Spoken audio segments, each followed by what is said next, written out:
Like you, like him, like them, like me, I also once thought that it was merely made and written by men, by intelligent men. But it is not.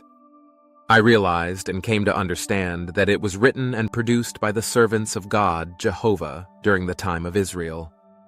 They wrote it according to the will of God, through His Holy Spirit, and in harmony with the ministerial lives of His servants.